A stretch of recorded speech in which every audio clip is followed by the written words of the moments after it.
Hello, hello, hello, beautiful people. Welcome for a new live episode of Stand Out from the Crowd, the show dedicated to provide you the tools, the resources, the tips, the energy, the motivation, the inspiration that you need in order to stand out from the crowd. If you're new here, welcome. My name is Darine BenAmara. I'm the founder and CEO of The Smart Woman, and I'm super happy to join you live each week on Wednesdays to showcases the stories, the experiences, the good, the bad, and the ugly of those who made it and those who are like moving the needle, changing the world, making the change that they want to see to happen in the world. And today we have a special guest, a beautiful and smart woman. Her story is very inspiring, and through her interview today, I'm really hoping to show you how you can transform uh, uh, uh, such events in life that can be perceived as negative, into a power source of, happiness and wellness eventually, and how you can use that strength to inspire the transformation among others and give back to your community. So as usual, uh, let us know where you are tuning in from. I know we have a beautiful international community here, and we are multi-stream on LinkedIn, Facebook, Twitter, and YouTube. Use the chat, use the comment to introduce yourself, to network. Your next partner, job, opportunities might be in the chat as well. And of course, if you have any questions for myself or for our amazing guest today, please leave it in the comments. Now, help me welcome Suzy Patz. Hello, hello, Suzy. Hi, Doreen. It is so nice to be here. Thank you. I'm super excited. That was quite an intro. Right. You like it? Good, I good. loved it. And I'm so inspired by your story, and I'm really hoping that we will talk a little bit about it today, but how you transformed such events. And life happens, right? So such life events that might be perceived as the end of everything for others, for some people, but you turn this into a beautiful experience, and you made it your mission to make an impact in the world. And this is what we are going to talk about it today, and how now you are helping people to achieve their full potential through love and kindness. And this is what we need now more than ever, and especially in the crazy times that we are going through, right? So, Suzy, please, can you introduce yourself and let us know how you impact people's lives? Sure. Well, I am Suzy Patz. Hi, Lala. I am I am creating a mobile application. The name of my company is Love Out Loud, and what we are doing, just on the very basic foundation, is we are gamifying the good that people do to encourage people to do more good, to reflect on the good that they're doing, but also for each good thing that people post, money is then donated to charity. So it starts this ripple effect in motion. There's so much more to it than that, but that's kind of the basics without getting in too much of the weeds. So that's what I am doing right now. And that's the beauty of using good to amplify and make more good out of so many goods, right? And Absolutely. and that's what we need more than ever. So now let's go back a little bit to prior your career shift, right? Prior you deciding to amplify the good in the world through your app. Tell us a little bit more about your previous life, your previous career. So previous career, I was in trading and investing education space for about 8 years. I was at one point, for a large majority of that, I was actually managing a team of around 150 professional traders. They were instructors for this company, and navigating where they're at, schedules, all of the back end for a network. It was a franchise network of about 37 different locations worldwide. And so that's what I was doing prior to the accident. Okay, so that was like the busy a life of a woman leader in the corporate world, like in the financial world, nailing it, basically rocking it, and then your career was stopped by an accident. So do you want to, are you willing to tell us more a little about it? Yeah, I will. It's funny. It's become, for some reason, it's harder for me to talk about it now than it was initially. I think because it was so new. And I think when you go through hard stuff, sometimes you want to move past it, but it has shaped, Who I you mean, are? everything of who I am right now. So I know that it's a narrative for my life. So 4 years ago, I went for a run before work. A young kid that was texting and driving hit me with his car. Um, I cracked my skull. I suffered brain damage, and I don't remember the next 4 days of my life. And I mean, I was barely awake for probably the next few months. The first week home, I was only awake for an hour a day, and then I could gradually increase that over time. Um, but I wasn't somebody that wanted to be held back. I think it's like probably like everybody watching this, and probably like you, Darine, you don't want life to stop you. You're thinking, no, I'm just gonna, you know what, you're gonna push through. I decided I was gonna try to go back after about 2.5 weeks Oh, to wow. work. Yeah, it didn't really work. Yeah, that's what I was about to say, but it didn't happen, right? No. I was awake for about 3 hours a day at the time. I couldn't drive, so I had to have a neighbor drive me back and forth. And um, that was one of, I think, my biggest lessons as I was learning. Was what I had tried to do was try to push through, make other people happy. I saw the deficit that was occurring at work because I wasn't there, and I wanted to fill in. I wanted to be back to normal. I wanted to be back to who I was, and I was now a different person, right? It was brain damage. It changed who I was, but I was still holding on to what I wanted to be.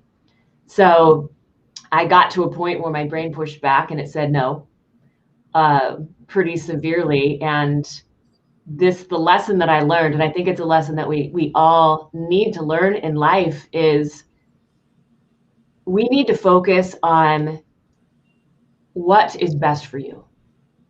Not what everybody else wants from you, not what everybody else needs from you, but actually standing up for what it is that you need. Um, I mean, for me, it was such an aggressively important thing at the time that there was no way around it, right? It was, my brain was not going to allow me to. I actually had to go into my boss's office after trying to push through and tell him, hey, I don't know if I can work right now. I may need a month, I may need a couple of months off. And by doing that, though, by standing up for what it was that I needed, not trying to push through, not trying to put in the hours, whatever it was that I could as a detriment to my health, what I understood and what I got from that was actually support. And I think that we get so afraid when we stand up for ourselves that people are going to shoot us down, that they're not going to accept us as that person. And I have found the absolute opposite is true. People want to know what you want. People want to give you and treat you the way you want to be treated. But if you don't tell them, they're going to just do what they think. So that was And one of my biggest first lessons that I've learned. actually, there are like two major lessons uh, that I feel like only like life and through like challenging times can teach us.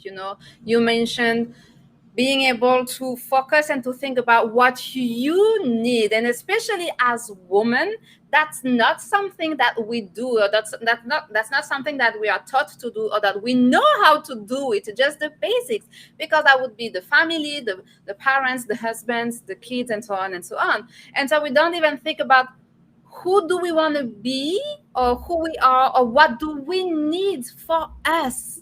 We don't. So that's the first major lesson. And the second one, as you said, is let people know how you want to be treated. If you don't tell them, they will just treat you the way for them they will think that it's okay. And I do believe also here, I will bring it back to not only, but because this is what I do, being a female leader, being a high achieving woman, where you go, you don't count the hours, you sacrifice everything, your relationships, your family, because this is the direction, but you don't even think about, oh, but hold on, let's pause a minute and let's see how is it working. Let's see if I'm getting the support that I need. Let's see if I'm letting people know that I need support, right? And we apply this in our professional life and in our personal life as well. And at some point, being an accident, being a burnout, being such events, we face a wall, and our back our back is against the wall, and we are like, what's happening now? And this is only in these moments that you take the time to reflect, and to think about, this is what I need, this is who I am, this is the kind of support that I need, right? I agree. And it is too bad, because you're absolutely right. We wait until there's a need, right? We wait until something happens for us where we just don't even have a choice anymore. Um, and I hope that changes. I hope that shifts. Yeah. I hope people learn. I mean, that's part of why I share my story, is because I want people to learn, not have to go through all of the tough times, like what you were saying, that usually triggers that for us, but to, understand where they're at if they're just not happy. If something just feels off and out of balance, like, look at it and say, are you really in tune with what it is that you want, what you want your life to be about, what you want your position to be at this job, what do you want to be doing? Because so often I think the answer to that is no, or I don't know. I don't know most of the time. Yes, is I Yeah. just don't know, and that's okay. That's okay, as long as you take the time then to start thinking about it and to reflect about it. And when you don't know, as long as you don't know, you cannot reach your highest potential, your full potential. And this is what we're going to talk about. But before we go further into the conversation, I would like to show a few comments. Sukrutisha says, amazing. Glad it resonates with you, Shukruti. Mark Ojambo, greetings from Nairobi, Kenya, getting you loud and clear. Wonderful. And your friend or your connection, Lala, says, hi, guys. Hello, Suzy. Wonderful. So now you have had your accident, and you're reflecting on who you are, what you need, who you were meant to be finally, because you realize that you cannot hold on to the vision that you had for yourself prior to this event. So what was your aha moment when you decided, okay, this is who I am and this is what I want to do? Oh my gosh, the aha moment. This is going to sound strange. So remember, this is brain damage. And so there was a lot. What I was forced to do at this time was to completely strip away any and all distractions from my life. My brain couldn't handle it. I couldn't take in the noise. I couldn't take in lights, screens. So there was absolutely no TV. There was no, like, hardly any phone. It was literally me in my room, isolating myself, because there was just so much stimulus for myself that I had to just kind of keep myself really quiet. And when you do this, when you don't have all the distractions that happen throughout life, you are forced to look at all of your thoughts. Yeah. There's nothing keeping you from it. And I don't know if we realize how much we actually intentionally create distractions so we don't have to go there. Oh, I'm the queen of this, so trust me, I know. But that's not healthy. It's hard. It's hard. And I couldn't, like, just text a friend and be like, hey, let's go get a drink. I need to get out of my head for a minute. I was stuck in it. And so it allowed a lot of clarity for me, though. And so I understood, going through what I was going through, the support. I feel so incredibly fortunate for the support that I received. I can't imagine anybody going through something like that without having this positive support system. I mean, I honestly think in life, I don't care if you're going through something tough or not. And what I'm learning is you need to create something like that for every step of your life. Uh, People around you that believe in you, that support whatever it is that you're doing, and that, you know, maybe are doing what it is that you're doing. So you can get ideas, but creating that is so important. So grateful to have that. And I understood I wanted to be able to create that for everybody.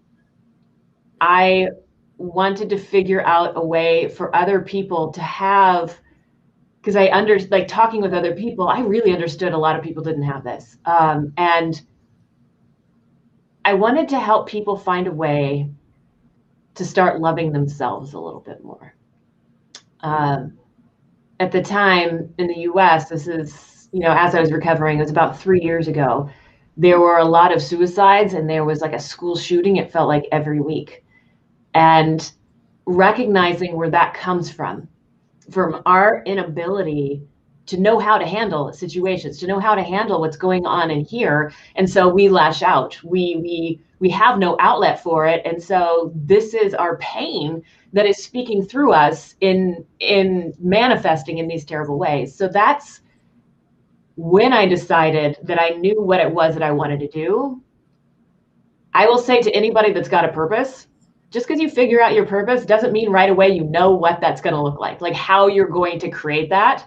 So have patience. So And tell us a little bit more about the process of creating. So you found your purpose, you realized that there was a gap and you wanted to help people fulfill that gap, right? So yes, what was your journey to finding on how you could articulate and create an impact with your purpose?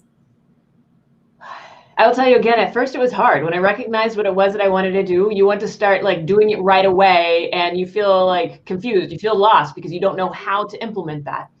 And then seeing the suicides, seeing the school shootings,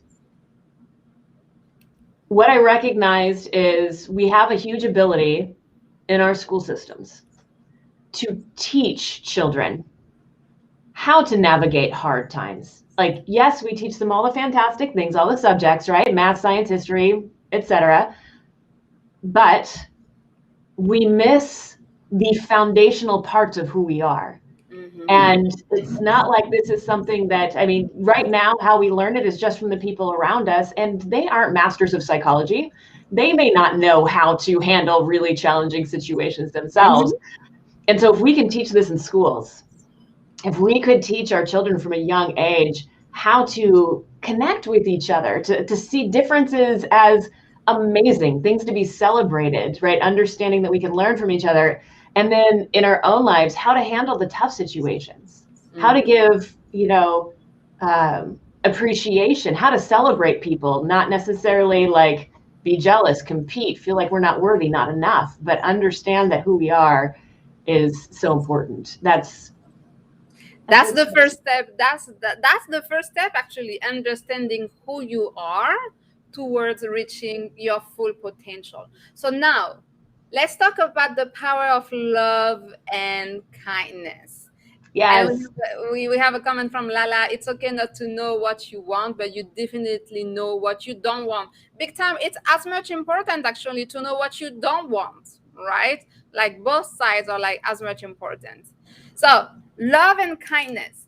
With the Yes. COVID-19 pandemic, so there is, of course, a before and after, right? Even though we are still like in the middle, we don't know what's happening. But there is this, and I think most of us, we feel it, right? We have noticed prior, the before COVID-19, we were like all like in the rat race, running, chasing the purpose, the business, the job, the money, the subway, everything, right? Always running, running, running, running.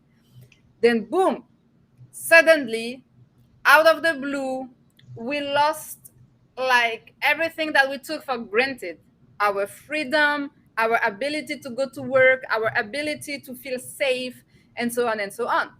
And so months have passed. And so, as you were mentioning distractions, we find ourselves with a lot of online distraction at home, but still much less distractions because we were indoor with nothing else but ourselves and our thoughts. Yeah. So and since then I feel, and a lot of people feel like there is a shift happening when we realize, okay, like being caught up in the rat race, that's not what I want. I want to do something more meaningful with my life. I want to feel fulfilled with what I do. I want to do something that is aligned with who I am, right? And we are coming back to putting us humans at the center of everything we do or everything that we want to do, right?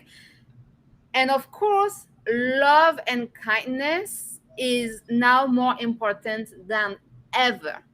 So tell us a little bit more about how you use it, and why did you decide to focus on the power of love and kindness to make the change happens. So I love what you just said, actually. I think that that's so true. It's something that I recognize, like when you go through tough stuff, usually it's just you going through it alone, right? And you almost like what I tried to do was get back into the rat race because that felt normal and that's what everybody else was doing. Even Exactly. though you're having these like significant like epiphanies, to change of perspective, like seeing what's important in life. And so that is actually one of the things that I think is one of the good things, like you were Yeah, saying about this I pandemic. agree. We're going through this globally together. Like all of a sudden, the whole world has this new perspective of what's really important. They're having these epiphanies, they're having greater life perspective. And it's just, I think it's kind of awesome. And when you talk about love and kindness, the reason I kind of decided to focus on that and what my app was doing, is doing. I was, like I mentioned, after brain injury, who I was changed as a person. I was behind the desk. I was managing a team of 150 people, and all of a sudden, I couldn't do that anymore. I could literally not sit behind a desk. I needed to go interact with people. I wanted to talk to people. I wanted to learn like everything about people. Um, and so I had to talk to the president of the company, and I switched roles. So I became a front of the room speaker. And on one of my first events, I was up in Los Angeles. There was I was checking out. I was just there for the night, had my event that day. I'm checking out and I'm chatting with the valet. And this is Los Angeles. So most people come here when they stay at this hotel. They're seeing the sights, they're tourists. Not me, I'm there for work. So he's chatting and he's asking like where I've gone, what I've seen. I'm like, oh, no, no, no, no. I have an event today. I'm only here for the night. And he literally stops chatting with me. And he looks down at my suitcase, which was huge. And then he asks me if I'm smuggling a body. I laughed. I thought that was hilarious. My nerves were already up because I had this event that I was going to be doing, and he completely lifted those nerves. I tipped him $20. It absolutely made his day. He offered to go run and get me a coffee at Starbucks, and he remembered me every time I came back there after that. Um, and I started thinking about it as I was driving to my event. How incredible it is that these tiny little things, he makes kind of an off-color comment that was hilarious, right? Makes this joke. I tip him $20. Two really like simple things, and yet made both of our days, completely changed our mindset and changed where we were at. Yeah. I think we underestimate the power that we have on each other every single day to be able to put something small, just recognition for somebody, smiling at somebody, saying good morning to somebody. Literally all these tiny things add up to be such a huge thing. And there is so much power in that. There That's where it's is. There is so much power in the little things that you can do on a daily basis. But I do believe here there is a cultural difference. I'm from Europe, originally from diverse countries, and then I okay. moved to North America. And what shocked me actually when I moved to North America is the lack of communication between people. Yeah. Like I would get on the elevator and say good morning or hi to people, right? That I don't know. But we were like, and people would look at me and like I was the weirdo. And I remember suffering from this at the beginning. Now I'm so used to it because it's been a decade since. But I remember suffering from this a lot because I felt like I was my kindness, me being kind, saying hello, good morning to people, asking how are you doing, having those like small talk. Like this is a way for me to express my kindness, to give, but also to receive, to spread positive energy. And when I moved to North America, like I see people were like reluctant and like, oh, but I don't know you. Why are you talking to me? Right? I feel like we were like just suppressing the kindness part of the interaction that we could have between each others. And I was like, okay, this is cultural difference. That's okay. But now I'm so glad, as you said, there is a positive happening like out of every situation. And now people realize here in North America more than anywhere else that, okay, we have to communicate between each other, like, because we do need it, right? And it can make a big difference, as you said, in someone's life. We don't know what people are going through. Yeah, and what you just said, I think, is actually incredibly powerful too, because, like you're saying, it makes you feel good. It Mm-hmm. makes the other person feel good, and yet, the culture that we've created is this kind of isolated, stay in my zone, don't talk to me, I don't know you. Why would you talk to me? What are you up to? What do you want? And when we live in that space, I think this is where like a lot of depression comes from. Yeah, Right? When we don't have that interaction, we are beings that were created to be socially connected. exactly. Um, and yet through culture, we've somehow made that wrong, somehow diminished that. And that's when you talk about like the power of love and kindness. This is what it creates. It creates, it really does. They've done studies. There is a study done by, I'm forgetting the name of the doctor that did it, but it was literally, it's called 3 Acts of Kindness. He did a Okay. study where have you heard of this? No. Oh, okay. Um, he had a study where he had people, like a control group, literally for 1 week, um, just write down every day 3 things that they that were good that happened throughout that day. Just 3 things each day. And just did it for a week, reflecting on why those things were good, what that brought to their life. By doing that just for a week, they saw 6 months of improved happiness and a decrease in depression, Wow. just by reflecting on that. I think when we do isolate ourselves, like you were saying, and we don't bring that into our lives as much, this is what we're creating. We don't even realize it. It's almost like this Exactly. silent thing. Yeah. Yeah. That's very true. And Brad Bushnell says, bring love to someone in those acts. And again, it can be very small, just like smiling at someone, and still very powerful and impactful. Yeah. And Zoltan says, lack of communication is the characteristics of large, crowded city. That's true too. That's very true. Yeah. And MD Sahadat Hossein says, hey, Suzy, good to see you. Hello. It's good to see you too. So, you have a big event, you have a major event happening soon with your business. So, can you tell us a little bit more about what's happening in your world?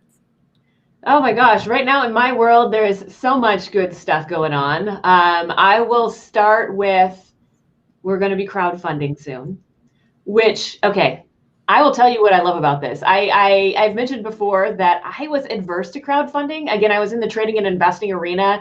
When you look at something like Kickstarter, it felt like some kind of a fad to me. It didn't feel as solid, didn't feel as real.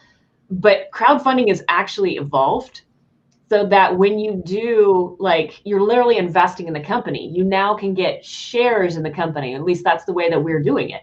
And it just makes me excited. What I love about that is being able, like, the company that we're creating, a company that is about love and giving back, and this kind of global movement of people starting to appreciate who they are and who everyone else is, that it can come together and be built by the people that want to, give love, be included in that movement, that they will all be owners in this company to be able to do that. Like, to me, that is the most exciting thing. Because I think we all know life doesn't happen alone. That's what we've been talking about, right? It's about people coming together. So that's super exciting. That's going to be happening really soon. And I will keep everybody in the know on that. But that's pretty much 100% of what we're working on the back end, as well as giving love and stuff. So I had, put out a call to action on Monday saying, I need to go do stuff. I need to go give love to this world. It's been the hardest part for me. I don't know about you during for this pandemic, but I need people. I need to share. And so I put out a call to action saying, hey, let's go do something. I'm down in Southern California, and just saying, if there's anybody in the area, let's do this. And this is another thing of the power of giving love, giving kindness, is it compels other people to do the same. It's coming from such a genuine, pure space that people want to be a part of that. So literally within minutes of posting that, I had a gentleman who owns a bakery locally who said, yeah, I want to be a part of this. Let's do it. I've got a bakery. We can give them some baked goods. We'll figure it out. And I love it. And I got a chance to speak to, it connects you with all these amazing people. I mean, he's got his own mission to feed the world. He's started working now with youth that are in transition coming out of the foster system and helping them, navigate what comes next. And I think that's such an important thing. But I think in your life, the energy that you put out, the message that you put out, brings the people to you that want to be a part of who it is that you are. That's the power of love and kindness. It's going to bring people to you, as well as, anyway, I'll stop talking about that. No, please go ahead, because it's really, as you're talking about it, I'm like, but this is really and truly how you can achieve your full potential. Absolutely. By spreading love and kindness, and first of all, by identifying who you are and what is it that you need, but then by spreading love and kindness, because by doing so you will attract the right type of people. You will attract the people that you need in your life in order to achieve your mission, in order to fulfill your ambitions. And this is true giving that you receive. And we say it, and it sounds cliche, but this is true. Give first and you shall receive, right? And this is where the power of kindness and love resides, really. And here it resonates actually with our friend Sahadat, who says, positive attitude, time management, focus, whatever your work, right? And another comment from Zoltan: crowdfunding is an altruistic organization, is a great idea. Curious to see if it will work out. Let me know if I can help. Right? So Absolutely. Let's connect. Yeah. Let's connect, beautiful people. Wow. So what would be your last words to conclude that conversation? What is the message that you want to share with our audience?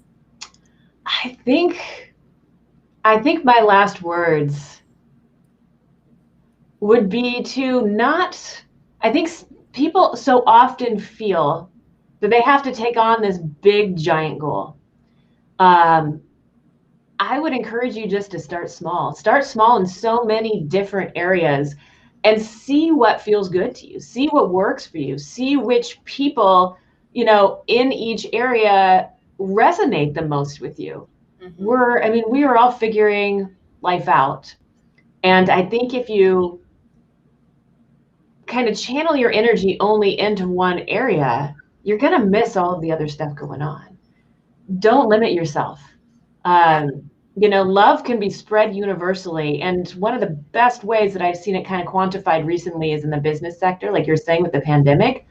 It's easy to quantify in business because you've got numbers, you've got turnover, you've got, your brand and what that means, for the world. And you will see, if you want to see the proof, if you're somebody that needs to see the numbers, dig into that. Companies that have an inclusive and positive culture actually see 30% more returns on their business. It's something, especially as we come out of this pandemic, that people, businesses are going to have to focus on, because like you said, it can feel so cliche, it can feel so fluffy to just go out, do good for people, but there is hard evidence, there's hard science behind it. And if you don't believe, if it still feels fluffy and kind of squishy to you, try it for a day. Like I said, start small and see what changes. You will be so surprised. And it's very powerful. Suzy, thank you so much for the audience watching the replay. Actually, please leave your question and comment. We read and answer all of them. But for those who want to know more about your mission and know how they can support your mission, where can they find more information about you? You can find me on LinkedIn, right? I just search for my name, Suzy Patz, as well as on our website. We are loveoutloud.app. And that is Love constantly Out being Loud. evolved. Yes. Love it. Love the name. That's a beautiful name. And just to conclude, reaching your potential, know yourself by identifying your strengths and weaknesses and the activities you truly enjoy doing. Excel at it, right? And start small, right?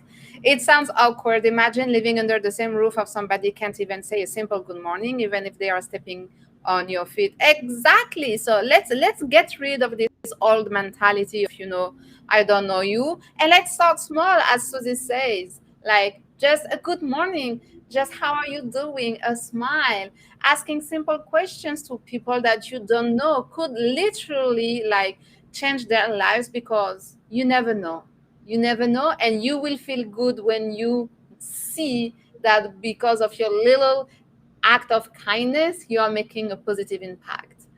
Suzy, thank you so much for your time. Thank you so much for being here with us. And for those of you who want to know more about Suzy, her mission, and how you can support her, please visit her LinkedIn profile. And, let's connect. Let's send a DM and start a conversation. Suzy, thank you very much. I wish you all the best. And if there is anything I can do to support you, please let me know. Thank you, Darine. It's been amazing. Thank you. Thank you. Bye-bye, everyone.